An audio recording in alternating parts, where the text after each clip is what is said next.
The detention block of the Krevthor station smelled of recycled air and desperation. Commander Zathrek strutted through the corridor, his forearms gesturing wildly as he complained to his subordinates about the latest shipment of prisoners from the human fleet. Another batch of these pink-skinned weaklings, he spat, his mandibles clicking with disgust. The humans send us their refuse, expecting us to guard them like they matter. The human sat alone in cell 47, silent and still. He wore a torn flight suit, the rank insignia stripped away, leaving only faded marks where medals once hung. His face bore the evidence of interrogation sessions, bruises yellowing around his eyes, a cut healing on his lip. But his posture remained straight, his breathing even.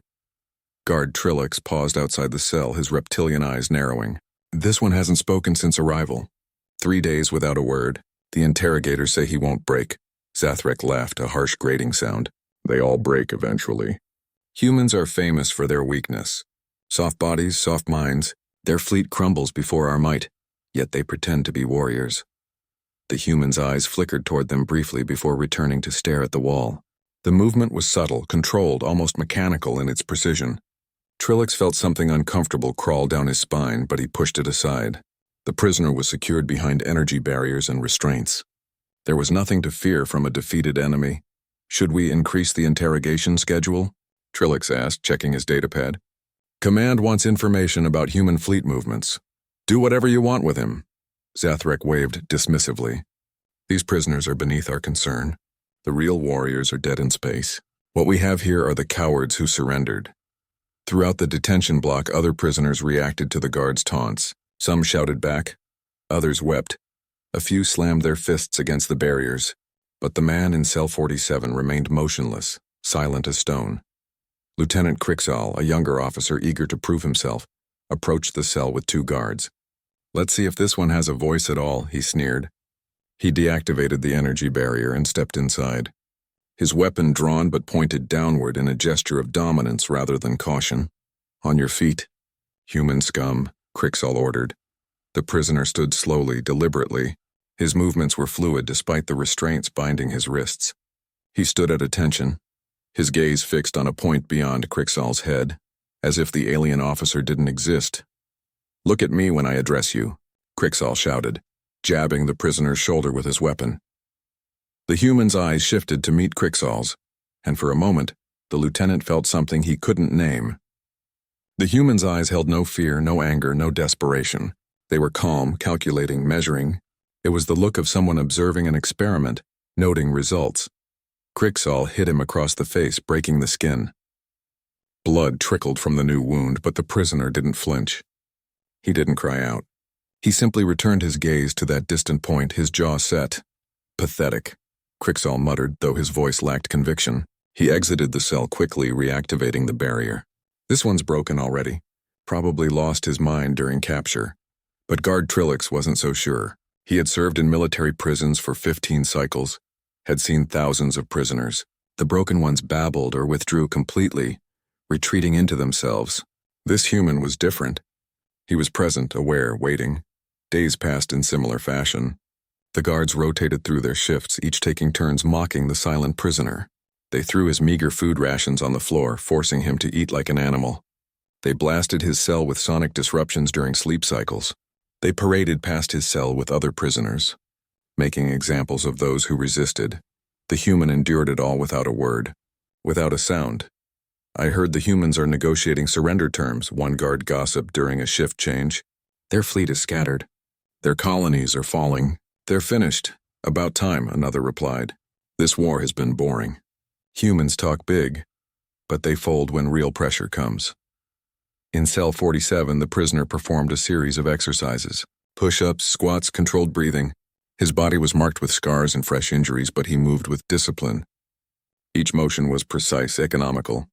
He used every available resource, including the small space of his cell. Commander Zathrek noticed this during an inspection. Look at this fool, he laughed, pointing at the prisoner. He thinks exercise will save him, as if muscle matters when you're in chains. The prisoner continued his routine, ignoring the commander completely. I'm talking to you, human, Zathrek bellowed, slamming his fist against the barrier. The energy field crackled but held firm. The prisoner completed his set, then stood at ease, facing forward. His chest rose and fell steadily, his breathing controlled despite the exertion. Sweat dripped down his face, mixing with the blood from reopened wounds. Zathrek's mood darkened. He had broken countless prisoners, had watched strong warriors crumble under pressure. This human silence felt like mockery, like defiance of a kind he couldn't punish because it never manifested as overt resistance. Maybe he's mute, Trilix suggested. Vocal cords damaged in combat? Then we'll make him scream, Zathrek decided. Send him to the deep interrogation chambers. Use the neural stimulators. Everyone has a breaking point. They dragged the prisoner from his cell at the start of the next cycle. He walked between the guards without struggling, his steps measured and calm. Other prisoners watched in sympathy or fear, knowing what awaited him in the deep chambers. The interrogation room was designed for pain. Neural interfaces that could stimulate every nerve ending, sensory deprivation tanks, chemical agents that attack the mind. The Krevthor had perfected the art of breaking prisoners without leaving permanent physical damage. The human was strapped to the interrogation chair, dozens of neural contacts pressed against his skin. The lead interrogator, a specialist named Vexnor, reviewed the prisoner's file with boredom. Another silent human. Vexnor muttered, "They think silence makes them heroes. We'll see how long that lasts." He activated the neural interface at the lowest setting. Most species began screaming immediately. The human's body went rigid, every muscle tensing against the restraints. His jaw clenched so tightly that blood appeared at the corners of his mouth where he bit his cheek. But no sound emerged. Vexnor increased the intensity. The prisoner's body convulsed, his back arching impossibly. Sweat poured from his skin.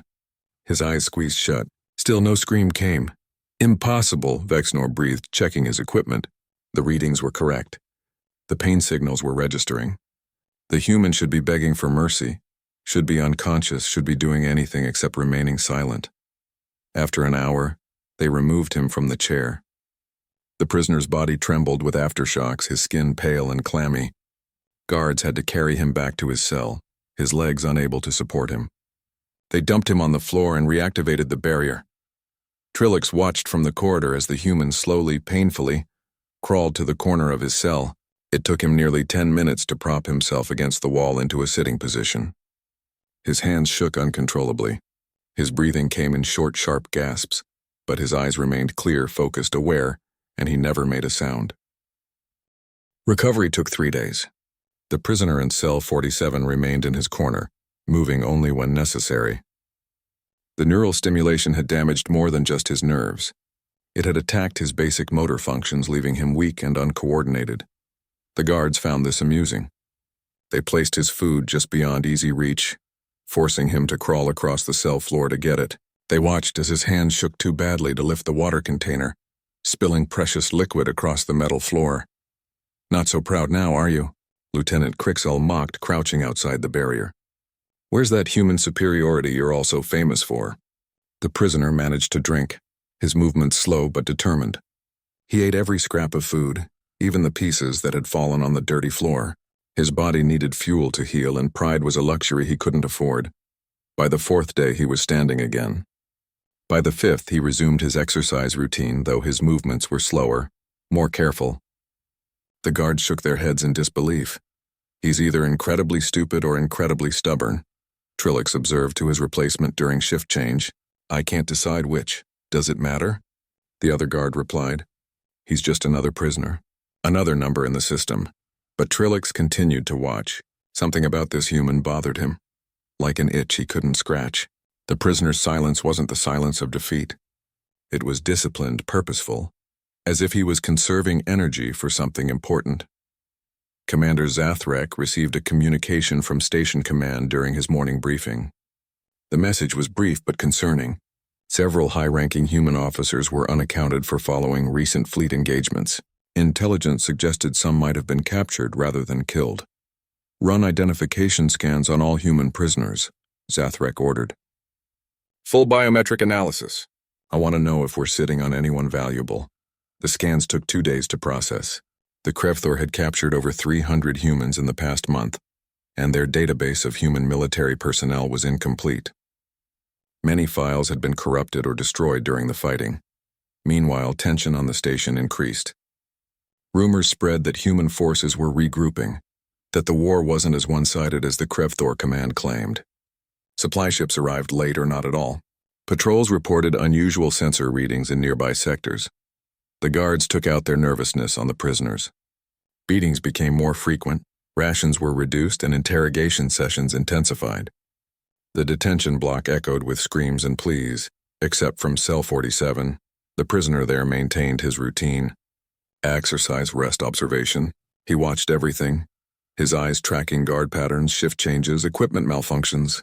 He noted which guards were cruel, which were merely following orders, which showed flickers of doubt. Trilix caught him watching one day and felt that uncomfortable sensation again. The human's gaze was too intelligent, too analytical. This wasn't a broken soldier surviving on instinct. This was someone planning, calculating, waiting. "What are you looking at?" Trilix demanded, more defensive than aggressive. The prisoner's eyes met his for exactly 3 seconds, then returned to neutral focus. The message was clear without words. "I see you. I assess you. I will remember you." Trilix reported his concerns to Commander Zathrek, who dismissed them immediately. "You're spooked by a silent prisoner? Perhaps you need reassignment to less stressful duties." But Zathrek increased security anyway, adding extra patrols and upgrading the energy barriers. He told himself it was standard protocol, nothing to do with the human in cell 47. The identification results came back during night cycle. A junior officer brought them to Zathrek's quarters, waking him from sleep. The commander read the report twice, his mandibles clicking nervously. "This can't be right," he said. "Run the scan again." "We've run it 4 times, sir," the officer replied. "The biometric match is 99.7%. There's no error." Zathrek studied the prisoner's file, his heart's racing. The human in cell 47 wasn't just any captured soldier. According to the database, he was a high-value target. Very high value. But the file was corrupted, large sections unreadable. The rank designation was partially obscured. The service record was fragmentary. What Zathrek could read made his blood run cold, but he couldn't access the full details. "Why wasn't this flagged earlier?" he demanded. "The corruption in his identification tags, sir. His flight suit markers were removed. Without intact insignia, the automated systems classified him as standard infantry." Zathrek made a decision. "Say nothing about this." "Not to anyone. I need to contact Intelligence Command directly. Get clarification on this prisoner's actual status." The officer saluted and left. Zathrek sat alone in his quarters, reading and rereading the fragmentary report. One detail was clear enough. This human had commanded multiple vessels. Another fragment suggested special operations experience. A third mentioned something about diplomatic credentials. Who exactly were they holding in cell 47? The next morning, Zathrek visited the detention block personally. He walked slowly past the rows of cells, ignoring the other prisoners until he reached 47. The human sat in his usual position, back straight, hands resting on his knees. Zathrek studied him carefully, seeing him with new eyes. The scars weren't random injuries from battle. They were precise, surgical, the marks of someone who had been through serious trauma and survived. The prisoner's muscle definition suggested years of intensive training. His posture indicated formal military discipline of the highest order. How had they missed this? "Do you know who I am?" Zathrek asked, speaking standard rather than his native tongue. The prisoner's eyes flickered toward him, acknowledging the question, but he remained silent. "I'm Commander Zathrek, security chief of this station. I control your fate here." No response. Zathrek felt his anger rising, but he controlled it. "I know you can speak. I've read your service record, or what's left of it. You've been decorated multiple times for your performance." The human's expression didn't change. "I'll learn who you really are," Zathrek continued. "The full database reconstruction will take time, but it will happen. And when it does, your treatment here will reflect your actual value to us." For the first time, the prisoner's lips moved, forming the ghost of a smile. It was there and gone in an instant, but Zathrek saw it. The human was amused. The commander left the detention block frustrated and concerned. He sent priority messages to Intelligence Command, requesting immediate database reconstruction and full identity confirmation. The responses were slow in coming, delayed by communication disruptions and bureaucratic procedures. Days passed in uncomfortable limbo. The prisoner remained silent, The guards continued their routine abuses, unaware they might be mistreating someone important. Zathrek watched from a distance, waiting for confirmation that never seemed to arrive. Then the power went out. Emergency lighting kicked in 3 seconds later, bathing the detention block in red illumination. Alarm klaxons wailed throughout the station. The energy barriers flickered, stabilized, flickered again. "Report," Zathrek shouted into his communicator. "Unknown contacts approaching the station. Multiple vessels, human configuration. They're jamming our sensors." In cell 47, the prisoner stood slowly, moving to the center of his cell. His posture changed subtly, from passive endurance to active readiness. For the first time since his capture, he looked directly at the security cameras, and the expression on his face sent ice through Trillix's veins. The prisoner knew something. He had been expecting this. The station shuddered as the first weapons fire struck the outer hull. Explosions echoed through the corridors. Somewhere in the distance, breaching charges detonated. The human smiled. The human assault on Krevthor Station was precise and devastating. Breaching pods punched through the outer hull at 6 strategic points, disgorging armored soldiers who moved with lethal efficiency. The defenders scrambled to respond, but the attackers had planned for every contingency. Commander Zathrek abandoned his post in the command center and ran for the detention block. If the humans were staging a prison break, the prisoner in cell 47 suddenly made terrible sense. They had come for him specifically. "Lock down all cells," he ordered over the communication channel. "Double the barriers. Move all prisoners to secure holding." But the station's systems were failing under sustained attack. Power fluctuations caused barriers to flicker and fail randomly. Emergency generators kicked in, then overloaded. Smoke filled the corridors as fires broke out in multiple sections. Lieutenant Crixel reached the detention block first, his weapon drawn. The other prisoners were screaming, rattling their restraints, begging to be released before the station was destroyed. But the man in cell 47 stood calmly in the center of his cell, watching the chaos unfold. "You knew," Crixel accused, pointing his weapon at the prisoner. "You knew they were coming." The human's expression remained neutral, but something in his eyes confirmed the lieutenant's accusation. He had been counting on rescue. Every day of silence, every moment of endurance had been about survival until this moment arrived. The detention block's main door exploded inward. Human soldiers poured through the breach, their armor marked with insignia Crixal didn't recognize. They moved with military precision, checking corners, establishing fields of fire. "Weapons down!" the lead soldier commanded in perfect Krevthor. "Comply and you won't be harmed." Most of the guards dropped their weapons immediately. Crixal hesitated, his weapon still pointed at the prisoner in cell 47. "Drop it," the human soldier repeated, his own weapon now aimed at Crixal's head. "Last warning." Crixal's weapon clattered to the floor. The soldiers quickly secured the guards, binding their hands with magnetic restraints. More soldiers entered, beginning the process of evacuating human prisoners. The lead soldier approached cell 47. He deactivated the barrier with an override code, then entered the cell slowly, almost reverently. When he saw the prisoner's condition, the bruises and scars, his jaw tightened. "Sir," the soldier said, his voice thick with emotion. He reached up and removed his helmet, revealing a young face marked by concern and relief. "We've been searching for you for 3 weeks. The prisoner looked at the soldier for a long moment, then nodded once. His first acknowledgement of anything since his capture. "Can you walk, sir?" the soldier asked. Another nod. "We need to move fast. The station's defenses are collapsing, but Krevthor reinforcements are en route. We have a 12-minute window." The prisoner stepped forward, his movement still careful from his injuries. The soldier offered support, but the prisoner waved it off. He would walk out under his own power or not at all. Trillix watched this exchange from where he knelt with the other guards. Something about the way the human soldiers addressed the prisoner set alarm bells ringing. They hadn't just come for a captured comrade. They had come for someone important. Commander Zathrek burst into the detention block, flanked by station security. He stopped dead when he saw human soldiers controlling the area. His eyes found the prisoner, now free of his restraints, standing among his rescuers. "Stop them," Zathrek ordered.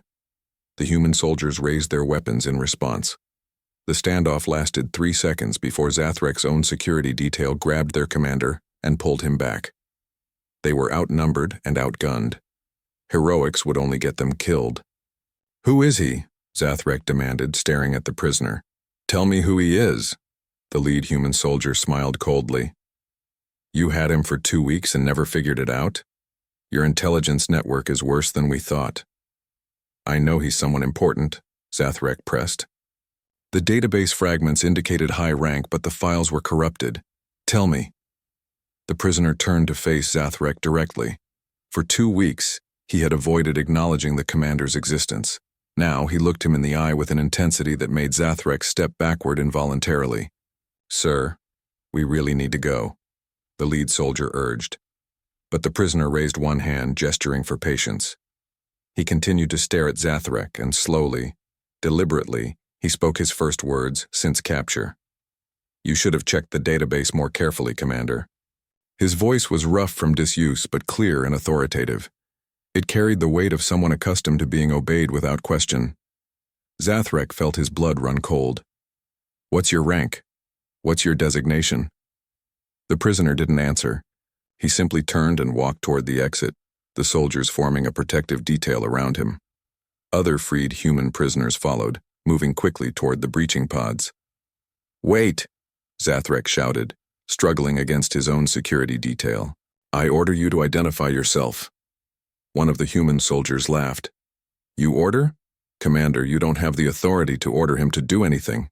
Nobody in this sector does."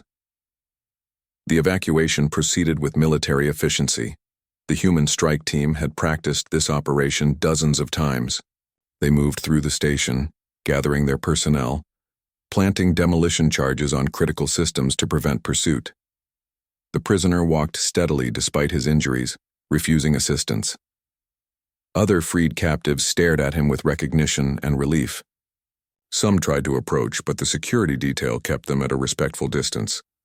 As they reached the breaching pod, the lead soldier helped the prisoner into a crash seat and personally secured his harness.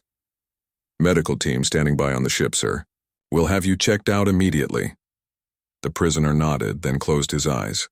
The adrenaline that had sustained him was fading, leaving exhaustion in its wake. He had survived 2 weeks of captivity through sheer discipline and willpower. Now he could finally let his guard down. The pod launched, accelerating away from the station. Through the viewport, the prisoner could see other pods retreating toward the human vessels waiting beyond the station's defensive perimeter. The operation had gone exactly according to plan. Back on the station, Commander Zathrek finally broke free from his security detail and rushed to the communication center. He needed answers. He needed to know who they had been holding, who they had tortured and mocked for 2 weeks. The database reconstruction was finally complete, transmitted by Intelligence Command during the attack. Zathrek pulled up the file for Prisoner 47 and felt his legs weaken beneath him. The rank designation was clear now. No corruption or damage. The service record was complete, detailing a career of exceptional achievement and responsibility. The prisoner's identity was confirmed beyond any doubt. "Oh gods," Zathrek whispered, reading the file in growing horror. "What have we done?" Lieutenant Crixall appeared beside him, his face pale. "Sir? Who was he?" Zathrek couldn't speak. He simply turned the display so Crixall could read it himself.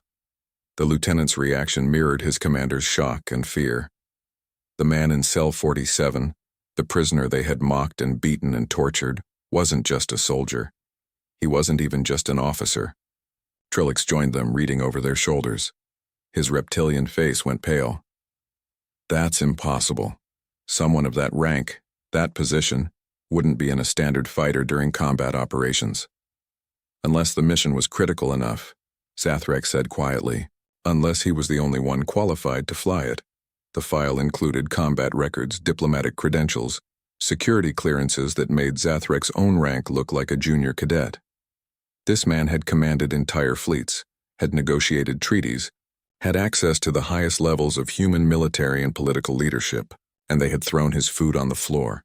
They had made him crawl for water. They had subjected him to neural torture and laughed at his silence. "We need to report this," Crixall said weakly. "High Command needs to know." Report what? Zathrek snapped. That we captured, mistreated, and lost one of the most important military figures in human space? That we had him in our custody and never realized it? That we gave the humans every reason to never trust us with prisoners again? The implications were staggering. The human assault on the station wasn't just a rescue operation. It was a statement. They would come for their people, no matter the cost, no matter the risk. And they would remember how those people had been treated. The human fleet carrier Indomitable received the breaching pods with practiced efficiency. Medical teams stood ready. Damage control crews monitored for potential threats, and security personnel ensured every returning soldier was accounted for. The prisoner was rushed to the medical bay before the pod had fully docked. Doctors swarmed around him, scanning for injuries, assessing the damage from 2 weeks of captivity and torture. He submitted to their examination without complaint, though his jaw tightened when they discovered the full extent of his injuries. Neural damage from sustained stimulation, the chief medical officer reported, her voice professionally neutral despite her anger. Partial nerve damage in both hands. 3 cracked ribs mostly healed. Contusions covering approximately 40% of his body surface. Dehydration, malnutrition, signs of sleep deprivation. Can you fix it? Asked Captain Chen, the carrier's commanding officer. The physical injuries will heal. The neural damage requires specialized treatment, but full recovery is possible. As for the psychological effects, she trailed off, looking at her patient with concern. The prisoner caught her eye and shook his head slightly. Not here, not now. There would be time for psychological evaluation later, after more pressing matters were addressed. Captain Chen understood. How soon can he return to duty? The doctor started to object, then saw the look in her patient's eyes. Some things were more important than medical protocols. He needs rest, proper nutrition, and neural regeneration therapy. With accelerated treatment, perhaps a week before light duties. Make it 3 days, the prisoner said quietly. I'll manage. Sir, I strongly advise. 3 days, doctor. That's an order. The medical officer recognized the finality in his tone. She had served with him long enough to know when to push and when to accept his decision. Yes, sir. 3 days. The prisoner was moved to private quarters guarded by Marines who would die before letting anyone unauthorized approach. He showered for the first time in 2 weeks, watching the water turn dark with blood and grime. The simple act of being clean again felt like luxury beyond measure. Fresh clothes waited for him. A proper uniform rather than the torn flight suit he had worn for so long. He dressed slowly, his damaged nerves making the simple task difficult. The rank insignia felt heavy on his shoulders, a weight of responsibility he had never been allowed to forget, even in captivity. A knock at the door announced Captain Chen's arrival. The prisoner gestured him in, noting the relief and respect on the captain's face. It's good to have you back, Admiral, Chen said formally. Admiral, the rank that had been stripped away during his capture, hidden behind layers of operational security to protect both him and the mission he had been flying. Now it was restored, along with all the authority and burden that came with it. Thank you, Captain. I understand the rescue operation went smoothly. By the book, sir. Lieutenant Commander Harris led the assault team. 0 casualties on our side. The Krevthor station is damaged but intact. We followed rules of engagement precisely. The Admiral nodded approvingly. Collateral damage? Minimal. We targeted only military systems. Civilian areas were avoided. Prisoner casualties were 0. Krevthor military casualties were approximately 20, mostly from security forces that refused to stand down. And the other prisoners? The enlisted personnel and officers captured with various ships? All recovered, sir. 143 personnel returned safely. Medical is treating them now. Most are in better condition than you are, if you'll forgive me saying so. The Admiral allowed himself a slight smile. They weren't in cell 47, Captain. The Krevthor saved their special attention for prisoners they thought were unimportant. Chen's expression darkened. When I read the preliminary reports from the station's database, I wanted to go back and tear that detention block apart with my bare hands. Understandable, but unnecessary. What matters is the mission succeeded and our people are safe. Permission to speak freely, sir? Always, Captain. Why didn't you identify yourself? The Krevthor clearly didn't know who they had. If you had told them your rank, your treatment might have been very different. The Admiral walked to the viewport, looking out at the stars beyond. Several reasons, Captain. First, revealing my identity would have compromised operational security. The mission I was flying was classified at the highest levels. The Krevthor couldn't know about it. But, sir, the torture... Second, the Admiral continued calmly, I needed to observe their treatment of prisoners firsthand. Intelligence reports suggested abuse, but reports can be sanitized. Now I have direct experience of their methods, their attitudes, their procedures. That information is invaluable. Chen struggled with that logic. You let them torture you for intelligence gathering? I endured what I had to endure. There's a difference. The Admiral turned from the viewport, his expression serious. Third, and most importantly, I could not receive special treatment while other human prisoners suffered. What kind of leader would I be if I claimed privilege while my people were beaten and starved? A human one, sir. Any of them would have understood? Perhaps. But I wouldn't have understood. I wouldn't have been able to look them in the eye knowing I had accepted better treatment based solely on my rank. Captain Chen stood silent, processing this. He had served under many officers, but few possessed this particular brand of integrity. It was simultaneously inspiring and deeply troubling. The Krevthor High Command has sent 3 diplomatic messages in the past hour, Chen said, changing the subject. They're demanding to speak with you directly. About what? They claim your rescue was an unprovoked attack on their facility. They're threatening to escalate the conflict unless we return you to their custody for proper processing as a prisoner of war. The Admiral laughed, a sound that held no humor. Interesting position for them to take. Did they mention they held me without proper identification, subjected me to torture in violation of the Galactic Conventions, and refused standard prisoner rights? No, sir. Their messages focus entirely on the assault itself. Of course they do. Captain, prepare a response for my authorization. Inform the Krevthor High Command that I will speak with them in 3 days, after I've completed medical treatment and reviewed all relevant reports.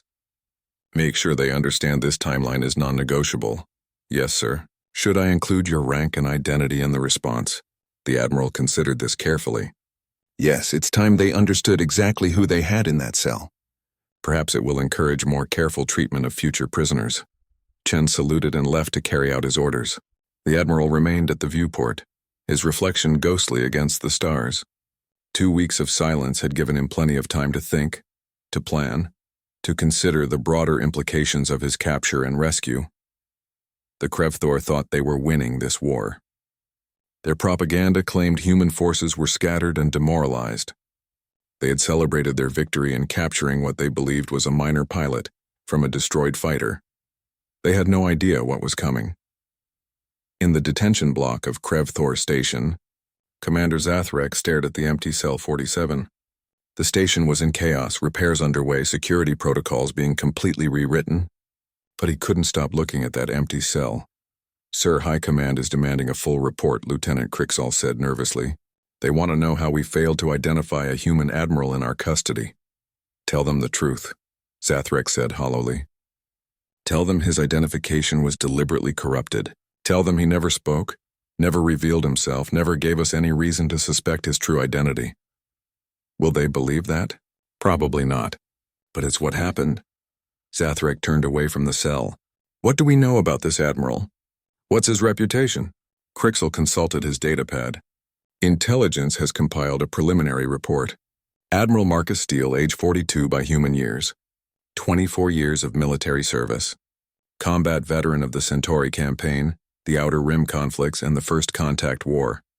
Decorated multiple times for valor, leadership, and tactical excellence. His command history? He's held command of everything from patrol corvettes to full battle groups. Currently assigned to Strategic Operations Command, he reports directly to the Human Defense Council. Zathrek felt sick. What else? He's known for unconventional tactics, aggressive when necessary, patient when required. His subordinates are intensely loyal. He's never lost a ship under his command to mutiny or morale failure, never abandoned personnel in the field. Crixall paused. Sir, there's more. Intelligence believes he was flying a reconnaissance mission when captured.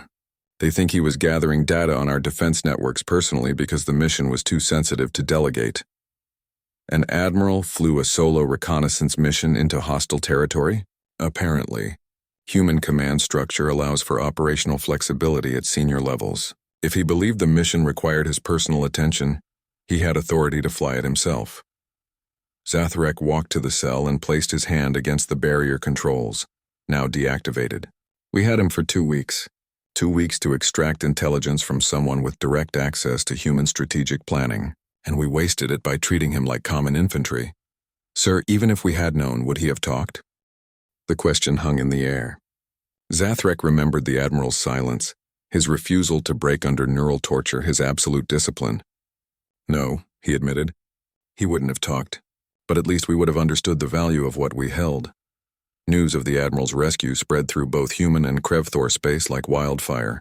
The human media celebrated the daring raid, praising the soldiers who had risked everything to bring their commander home. The story of his silent endurance became legend almost immediately.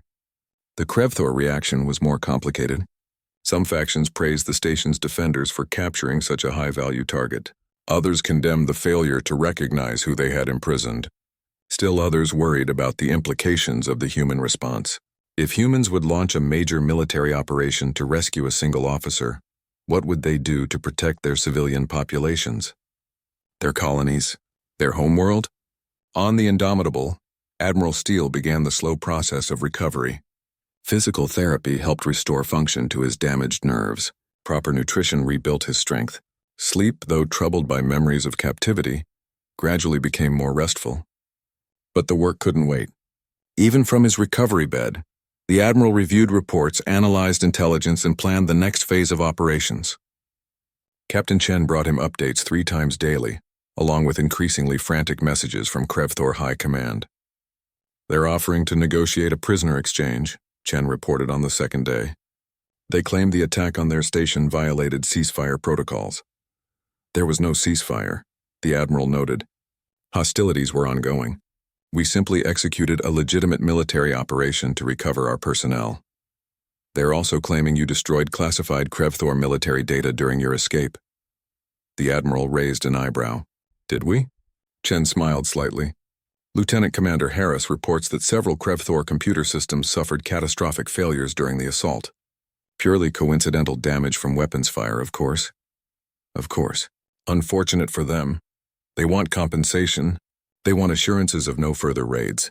They want you to publicly apologize for the attack. I'll do none of those things. What I will do is speak with their high command about proper treatment of prisoners and adherence to galactic conventions. They opened this conversation when they decided torture was acceptable. On the 3rd day, Admiral Steele returned to full duty.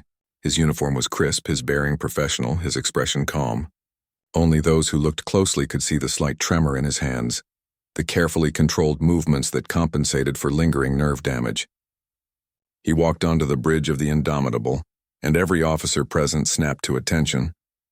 The bridge fell silent except for the quiet hum of shipboard systems. As you were, the Admiral said quietly. Captain Chen, status report. All systems operational, sir. Fleet elements are in position. We're ready to proceed on your order. Excellent. Communications, open a channel to Krevthor High Command. It's time we had that conversation. The communication was established within minutes. The Krevthor High Command Council appeared on the main view screen, 9 senior military officials arranged in a formal semicircle. Their expressions ranged from hostile to cautiously curious. Admiral Steele faced them calmly, his hands clasped behind his back. The posture was relaxed but authoritative, the stance of someone completely comfortable with power. I am Admiral Marcus Steele of the Human Defense Force, he began. His voice clear, the lead member of the Krevthor High Command, was Supreme Marshal Viktar, a decorated veteran whose military career spanned 4 decades. His expression was carefully neutral as he studied the human admiral on his screen. Admiral Steele, Viktar began, his translator rendering his words into crisp standard. Your assault on our detention facility was an act of unprovoked aggression. We demand accountability and reparations. I disagree with your characterization, Supreme Marshal, the Admiral replied calmly. The facility in question was a military installation holding prisoners of war. My forces executed a legitimate combat operation to recover captured personnel. We targeted only military systems and followed rules of engagement precisely. You destroyed Krevthor property and killed our soldiers. We recovered our people from a facility where they were being systematically abused in violation of the galactic conventions on the treatment of prisoners. The Admiral's tone remained level, but steel entered his voice. Would you like to discuss those violations in detail? Vector's mandibles clicked in agitation. Our treatment of prisoners adheres to all relevant protocols. Does your protocol include neural torture? Starvation rations? Physical abuse by guards? The Admiral leaned forward slightly. I have first-hand experience with your protocols, Supreme Marshal. I spent 2 weeks in cell 47 of that detention block. Would you like me to describe what your protocols actually involve? The council members shifted uncomfortably. Several exchanged glances. They had reviewed the station logs after learning the prisoner's true identity. The recordings of his treatment were damning. You were an enemy combatant, another council member argued. Standard interrogation techniques were applied. Standard techniques that violate 16 separate articles of the conventions you signed. I have documented every violation, Supreme Marshal. Neural stimulation used for punishment rather than legitimate interrogation purposes. Denial of adequate food and water. Physical abuse by guards for entertainment. Shall I continue? Vector struggled to regain control of the conversation. If you had identified yourself, your treatment would have been different. Why should it matter? The Admiral's question was sharp, cutting. Every prisoner in that facility deserves protection under the conventions. My rank should be irrelevant to the question of humane treatment. But you are not just any prisoner. You are a flag officer with access to strategic intelligence, which is why I maintained operational security and refused to break under interrogation. Your personnel had 2 weeks to realize they held someone important. They failed because they were too busy entertaining themselves with cruelty to do their jobs properly. The accusation hung in the air. The council members knew the truth of it. Commander Zathrek's reports had made clear that basic identification protocols had been ignored, that the prisoner's stoic silence had been mocked rather than investigated. What do you want, Admiral? Vector asked quietly. First, I want acknowledgement that violations occurred. Second, I want assurances that prisoner treatment will improve immediately. Third, I want access for neutral observers to verify compliance. And fourth, I want the individuals directly responsible for the most egregious abuses held accountable. You're asking us to punish our own people based on your accusations? I'm asking you to uphold the laws you agreed to follow. The conventions exist to protect everyone, Krevthor and human alike. Today you held us. Tomorrow we might hold you. Proper treatment isn't about mercy, it's about civilization. Another council member spoke up. And if we refuse your demands? Admiral Steele's expression hardened. Then I will personally ensure that every government, every news service, every civilian population in galactic space learns exactly how the Krevthor treat their prisoners. I will release the station logs, the medical reports, the testimonies of 143 returned personnel. Your reputation will suffer damage that no military victory can repair. You're threatening us with propaganda? I'm promising you with the truth. The choice is yours, Supreme Marshal. Accept oversight and accountability, or face the consequences of your actions becoming public knowledge. Vector conferred quietly with his fellow council members. The conversation was heated, mandibles clicking in agitation. Finally, he turned back to the view screen. We will agree to neutral observation of our detention facilities. We will review our protocols for compliance with the conventions, but we will not prosecute our personnel based solely on your testimony. Then I'll provide corroborating testimony from every returned prisoner. I'll provide medical evidence. I'll provide the station's own security recordings if necessary. The evidence exists, Supreme Marshal. The question is whether you'll act on it voluntarily or wait until it becomes a public scandal. The threat was clear. The Admiral wasn't asking for cooperation, he was demanding it. And he had the evidence to back up every accusation. We will establish an investigation, Vector conceded. Independent military prosecutors will review the allegations. If violations are confirmed, appropriate action will be taken. I want regular updates on the investigation's progress. I want transparency in the proceedings. And I want assurance that Commander Zathrek and his personnel will cooperate fully. Agreed. Is there anything else? Admiral Steele paused, considering. Yes, I want you to understand something, Supreme Marshal. This war began with misunderstandings and escalated through pride. But it doesn't have to continue this way. Both our peoples are suffering. Both our economies are straining. For what? Territory that neither side can effectively govern? Resources that war makes inaccessible? You're proposing surrender? Vector asked incredulously. I'm proposing we talk like rational beings instead of killing each other like animals. I'm proposing we find a solution there and steady. You asked to speak with me. I'm listening. I'm proposing we talk like rational beings instead of killing each other like animals. I'm proposing we find a solution that doesn't require more young soldiers dying in space. I'm proposing we act like the civilized species we claim to be. The council fell silent. The proposal was unexpected, coming from someone who had just been rescued from torture. They had expected demands for revenge, threats of escalation, aggressive posturing. Instead, they got an offer of diplomacy. Why should we believe you're sincere? Another council member asked. This could be a tactic to buy time while you rebuild your forces. It could be, the admiral admitted. Just as your sudden concern for protocols could be a tactic to avoid embarrassment. But at some point, one of us has to take the first real step toward peace. I'm offering to be that step. Your superiors would support this? I have authority to open preliminary discussions. If genuine progress seems possible, formal negotiations can follow. But we have to start somewhere, and that somewhere is with basic respect for the rules we've all agreed to follow. Supreme Marshal Vectar studied the human admiral carefully. This was not what he had expected from this conversation. The Krevthor High Command had anticipated demands, threats, perhaps even ultimatums backed by military force. Instead, they were being offered a path toward de-escalation. The diplomatic breakthrough happened slowly, like ice melting under gradual warmth. 3 days after his conversation with the Krevthor High Command, Admiral Steele received confirmation that neutral observers would be granted access to all detention facilities. It was a small step, but an important one. Captain Chen found the admiral in his quarters reviewing reports on prisoner conditions across multiple facilities. The data was troubling but not surprising. Cell 47 had been representative, not exceptional. Sir, we're receiving communication requests from multiple sources, Chen reported. Human media wants interviews about your captivity and rescue. The Defense Council wants a full debriefing. And there are 17 different requests for speaking engagements. Deny them all, the Admiral said without looking up from his datapad. The story isn't about me. It's about the systemic issues we discovered and the need to address them. The public wants to hear from you directly, sir. You're being called a hero. I'm not a hero, Captain. I'm an officer who was captured during a mission and held until rescue was feasible. The real heroes are the soldiers who came for me and the personnel who endured captivity without breaking. Chen recognized the deflection but pressed gently. Your silence during interrogation has already become legendary, sir. People are inspired by your example. The Admiral finally looked up, his expression weary. My silence wasn't heroic, Captain. It was necessary. I had information that couldn't be compromised, and I had a duty to maintain operational security. Any officer in my position would have done the same.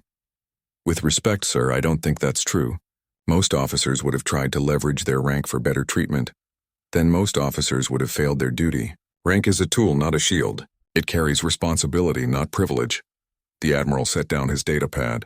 What's the status of the returned personnel? Medical has cleared 70% for return to duty.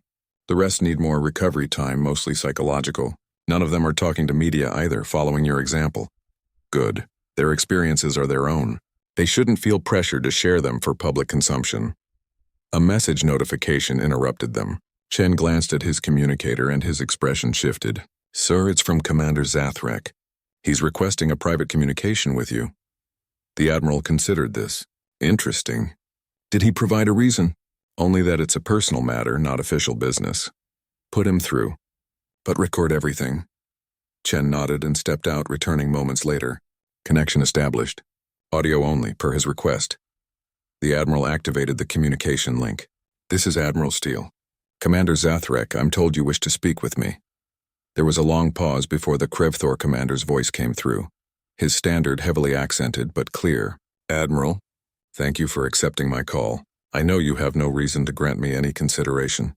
What do you want, Commander? I want to apologize. The words hung in the silence. Captain Chen's eyes widened. The Admiral's expression remained neutral. Apologize for what specifically? The Admiral asked. For my failure. For the treatment you endured. For not recognizing who you were and what you represented. Zathrek's voice was heavy with something that might have been shame. I have reviewed the security recordings from your time in detention. What I saw disgusts me. You participated in that treatment, Commander. Yes, I did. I mocked you. I authorized enhanced interrogation. I allowed my personnel to abuse you for their entertainment. I failed every principle I claimed to uphold as an officer. The Admiral leaned back in his chair, processing this unexpected confession. Why are you telling me this? Because you were right. In your conversation with the High Command, you said rank should be irrelevant to the question of humane treatment. You said every prisoner deserves protection. I spent my entire career believing that the weak deserve their weakness, that strength is the only virtue that matters. And now I realize that true strength isn't about inflicting pain. It's about enduring it with dignity as you did. Real power isn't found in dominating others. It's found in restraining yourself even when you have every justification for vengeance. The Admiral listened carefully, analyzing the commander's words for sincerity or manipulation. What do you expect from this conversation, Commander? Forgiveness? No, I expect nothing. I have no right to expect anything. But I needed you to know that your example has changed how I think about my duty. The investigation you demanded has begun. I have provided full testimony about the violations that occurred under my command. I will accept whatever consequences follow. You could lose your command, your career, possibly face criminal prosecution. Yes, and I should. What happened in that detention block happened because of my leadership failure. The guards took their cues from my attitude. When I treated you with contempt, they felt entitled to do the same. Captain Chen watched the Admiral's face, trying to read his reaction. The Admiral's expression remained controlled, giving nothing away. Your apology is noted, Commander, the Admiral said finally. But understand something. Your realization doesn't erase what happened. It doesn't heal the damage done to me or the other prisoners who suffered under your authority. I understand. However, it does represent a starting point. If you're sincere about change, then demonstrate it through action. Improve your facility. Train your personnel properly. Ensure that no future prisoner endures what we endured. I will. If I'm allowed to remain in service, I will dedicate myself to exactly that mission. Then we have nothing further to discuss, Commander. Your actions will speak louder than any apology. The connection terminated. Chen looked at his commander with curiosity. Do you believe him, sir? It doesn't matter what I believe. What matters is what he does next. If his remorse is genuine, it will show in changed behavior. If it's performative, that will show too. You were merciful with him. Some would say too merciful. The Admiral shook his head. Mercy would be forgetting, Captain. I'll never forget. But I can choose not to let hatred consume me. I can choose to focus my energy on preventing future abuses rather than punishing past ones. The crew thinks you're too forgiving sometimes, sir. The crew is entitled to their opinion. But they're not the ones who spent 2 weeks in that cell. They're not the ones who have to decide whether vengeance or progress serves humanity better. A new message arrived. This one from the Human Defense Council. The Admiral read it quickly, his expression tightening. Sir? Chen asked. The Council has approved preliminary peace talks with the Krevthor. They're assigning me as the human representative. You? Sir, with respect, you were just tortured by these people. How can they expect you to negotiate objectively? Perhaps that's exactly why they chose me. I have direct experience with the worst they're capable of, but I'm still willing to talk rather than fight. It sends a message about human intentions. Or it makes you look weak. Let them think what they want. If my apparent weakness leads to fewer deaths, I'll accept that perception gladly. The Admiral stood, moving to the viewport. Schedule a meeting with my senior staff. We need to begin preparations for the negotiation process. Yes, sir. When do the talks begin? 2 weeks. On neutral ground at the Cassian station.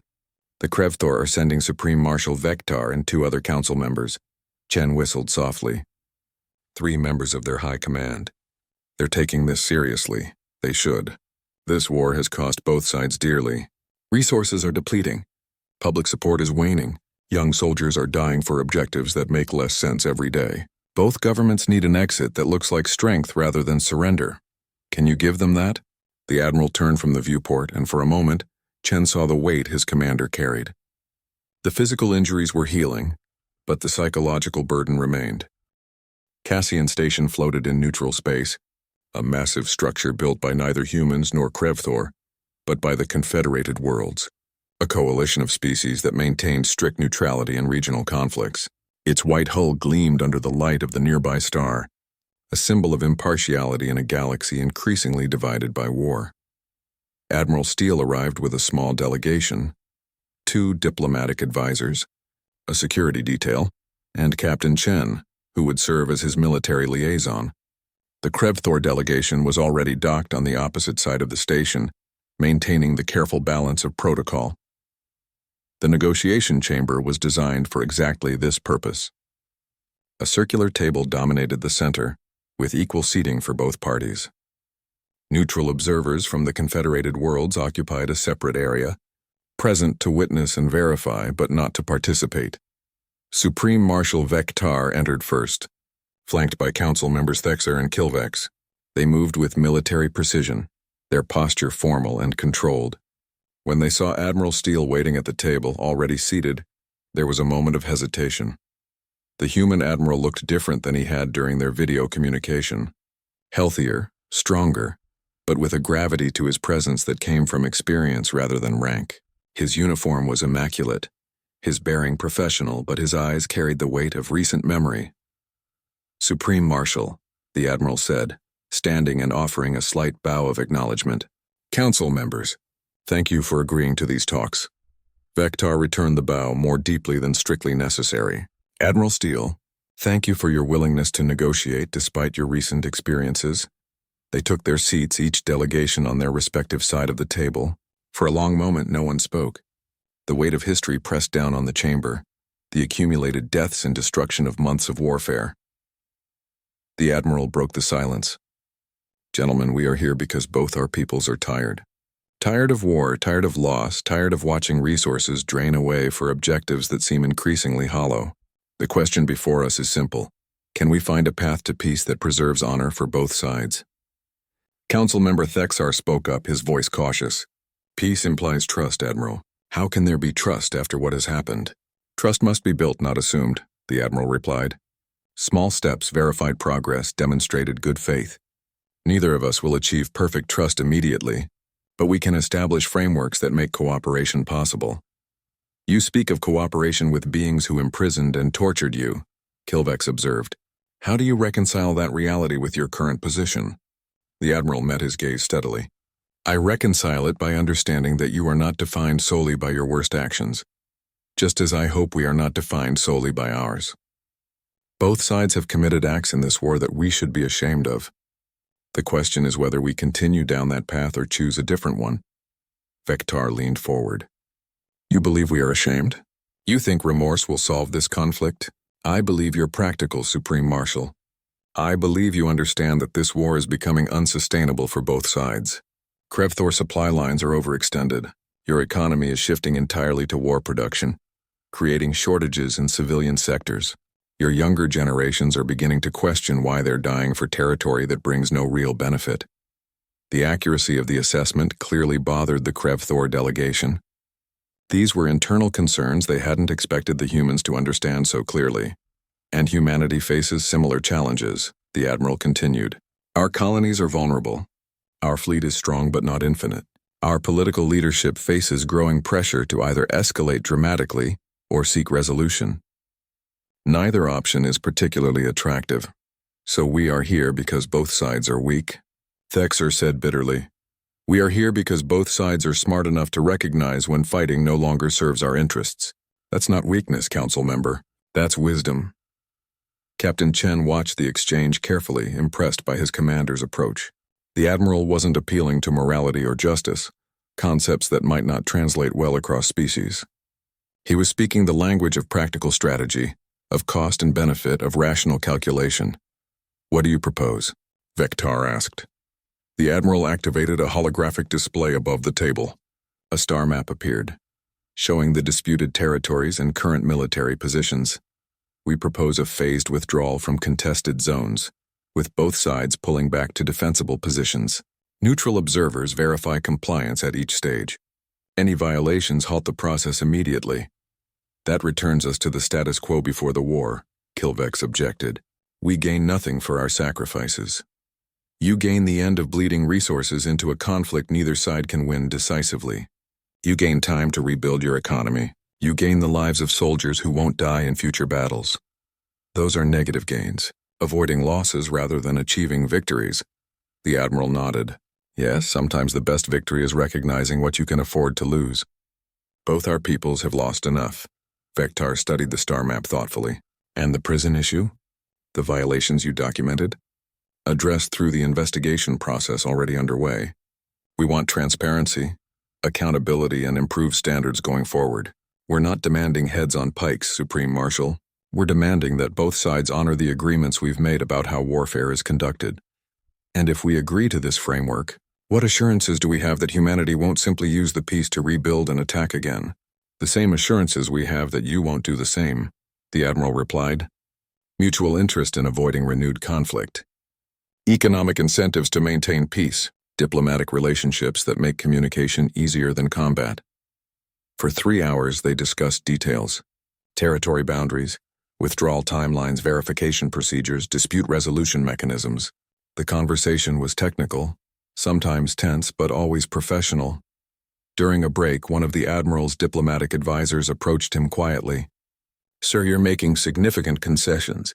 Some will see this as giving away too much. Let them see it however they want. I'm giving away nothing that can't be recovered if this fails. What I'm gaining is the possibility of ending this war without complete destruction of one side or the other. When negotiations resumed, Council Member Kilvex raised a new concern. There is one matter that remains unresolved, Admiral. Commander Zathrek has formally requested to address you directly.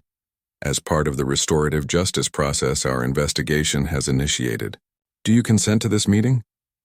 The Admiral's expression didn't change, but Captain Chen saw his hands tighten slightly on the armrests of his chair. That's not relevant to these peace negotiations. Perhaps not directly, but it represents the kind of personal reconciliation that might support broader peace. If you can face the individual who oversaw your captivity, it demonstrates the sincerity of your commitment to moving forward. It was a test, the Admiral realized. The Krevthor delegation wanted to see if his willingness to negotiate extended to personal confrontation with his former captor. Very well, he agreed. I'll meet with Commander Zathrek, but privately, not as part of these formal proceedings. The meeting was arranged for the following day. In a small conference room on the station, the Admiral entered alone despite Captain Chen's objections. Commander Zathrek was already present, standing at attention when the Admiral entered. They faced each other in silence for a long moment. The last time they had been in the same room, the Admiral had been restrained in a cell, subjected to Zathrek's contempt and orders. Admiral, Zathrek said quietly, thank you for agreeing to see me. Sit down, Commander. This isn't a formal meeting. They sat across from each other at the small table. Zathrek's normally confident demeanor was subdued, his forearms held close to his body in a posture that suggested discomfort. I practiced what I wanted to say, Zathrek began. But now that you're here, the words seem inadequate. Then don't use practiced words. Just tell me why you requested this meeting. Zathrek met his eyes with visible effort. Because I need you to see that I understand what I did. Not just intellectually, but emotionally. I spent 2 weeks breaking down someone I believed was insignificant. And then I learned you were one of the most important military figures in human space. And that matters because it made me realize my entire worldview was wrong. I valued you based on your rank, not your character. I judged your worth by your position, not your dignity as a sentient being. When I mocked you, I wasn't just failing military ethics. I was failing basic decency. The Admiral listened without interruption, his expression neutral. I have requested transfer to a rehabilitation facility for former prisoners. Zathrek continued. I want to work with beings who have suffered what you suffered. I want to understand the damage that cruelty causes, not from reports but from direct service. It won't erase what I did, but perhaps it will prevent me from ever doing it again. That's a significant career change for a senior officer. My career is over regardless. The investigation has made that clear. This way, at least my remaining service might have meaning. No, the Admiral agreed. But it prevents more suffering, more deaths, more damage. Sometimes that's the best we can achieve. You were stronger than I expected, Admiral. Stronger than your silence in that cell suggested. My silence was my strength, Supreme Marshal. It gave me time to observe, to understand, to recognize that hatred would consume me if I let it. Your people taught me something valuable in that cell, though not what you intended. What did we teach you? That dignity can't be taken, only surrendered. That rank means nothing without character to support it. That the measure of a person isn't how they wield power, but how they endure its absence. Vektar considered this, his mandibles clicking thoughtfully. "And what will you tell your people about us?" "About this peace? I'll tell them the truth. That we found a way forward because both sides were willing to look beyond immediate anger toward long-term survival. That strength sometimes means knowing when to stop fighting." The delegations departed Cassian Station on separate vessels, returning to their respective territories with news of the peace accord. The reaction was mixed on both sides. Some celebrated the end of hostilities. Others condemned the agreement as weakness, as surrender, as betrayal of those who had died. Admiral Steele faced significant criticism from hardline elements within human military and political circles. They questioned his judgment, his loyalty, even his mental fitness after captivity. How could someone who had been tortured negotiate fairly with his torturers? He answered these questions in a single public statement, delivered from the bridge of the Indomitable. "I was a prisoner for 2 weeks. I experienced the worst that war can inflict on a person, and I learned that revenge is easy. Hatred is simple. Continuing to fight until one side is destroyed is straightforward. What's difficult is choosing to stop. What's complex is building something better than the cycle of violence we've trapped ourselves in. Some say I was broken by my captivity, that I'm too damaged to make sound strategic decisions. Perhaps they're right, but I choose to believe that what broke in that cell wasn't my judgment, but my illusion that war could be won without cost. Both sides have paid enough. Both sides have sacrificed enough. This peace may be imperfect, but it's better than perfect destruction." The statement resonated with the war-weary populations on both sides, families who had lost sons and daughters, colonies that had been bombed, economies that had been bled dry by military spending. They were tired of sacrifice, tired of empty promises of victory, tired of leaders who spoke of honor while sending others to die. Support for the peace accord grew despite official resistance. Within weeks, the withdrawal process began. Human and Krevthor forces pulled back from contested zones under neutral observation. Prisoner exchanges commenced with medical teams on both sides treating returning personnel. The investigation into prison conditions continued, resulting in reforms across both militaries. Commander Zathrek's testimony proved valuable, providing detailed documentation of systemic failures. Several officers were disciplined or removed from service. New protocols were established, with regular inspections by neutral observers. Cell 47 on the Krevthor station was preserved as it was, converted into a memorial. Not a celebration, but a reminder of the cost of forgetting the humanity of enemies. Visitors from both species came to see it, to remember, to reflect on what war had driven them to accept as normal. Admiral Steele never visited. He had seen enough of that cell. 3 months after the peace accord, he received an unexpected message. It was from a group of Krevthor veterans who had served in detention facilities during the war. They had formed an organization dedicated to supporting former prisoners, both Krevthor and human, who struggled with trauma from captivity. The message was simple. Your example showed us what we had become. Help us become something better. He agreed to speak at their inaugural meeting held on neutral ground. The room was filled with former guards, administrators, and intelligence officers who had participated in the system he had experienced firsthand. "I won't tell you that what you did was acceptable," he began without preamble. "I won't offer easy forgiveness or suggest that good intentions excuse harmful actions. What happened in those facilities was wrong. It violated law, ethics, and basic decency." The audience shifted uncomfortably, but no one left. "But I will tell you that recognizing your mistakes is the first step toward ensuring they never happen again. That choosing to dedicate yourselves to helping those who suffered shows character many would claim you don't possess. That redemption, if it exists at all, comes through action, not words." He spoke for an hour about his experience, about the psychology of captivity, about the long-term effects of trauma. He didn't spare them the details or soften the reality of what their system had inflicted. When he finished, one elderly Krevthor stood up. "Admiral, why do you help us? We were your enemies. Some of us may have directly contributed to your suffering. Because continuing to hate you doesn't help anyone. Because your willingness to change serves human interests better than your continued ignorance would. Because maybe, just maybe, if enough people on both sides choose to be better than they were, we can actually make this peace last." The work of peace proved harder than the work of war. Treaties required constant maintenance. Misunderstandings had to be resolved through dialogue rather than violence, and old hatreds died slowly. But the framework held, supported by those on both sides who remembered the cost of letting it fail. Admiral Steele returned to active duty, commanding the new Joint Security Initiative that coordinated human and Krevthor responses to piracy and smuggling in formerly contested zones. Working alongside former enemies required patience and flexibility, but gradually professional respect developed. He never spoke publicly about his time in Cell 47 again.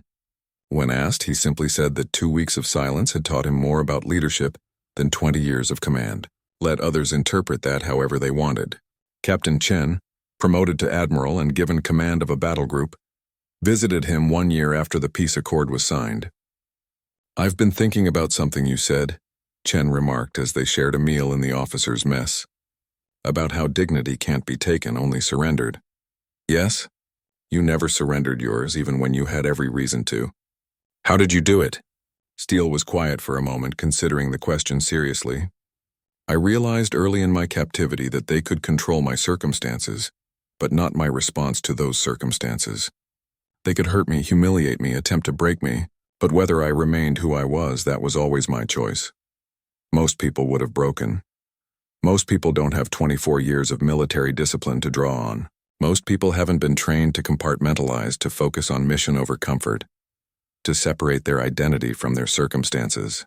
I had advantages that regular prisoners didn't." "You're being modest again, sir."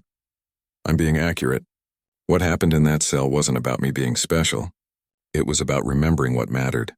My identity as an officer, my duty to my people, my commitment to principles larger than my immediate suffering. Those things couldn't be taken unless I gave them away." Chen raised his glass. "To principles larger than immediate suffering." Steele touched his glass to Chen's. "And to the peace they helped us achieve." The peace held. Not perfectly and not without challenges, but it held. The generation that had fought the war gradually aged out of command positions, replaced by officers who had only known peace. The scars remained, personal and political, but they faded with time.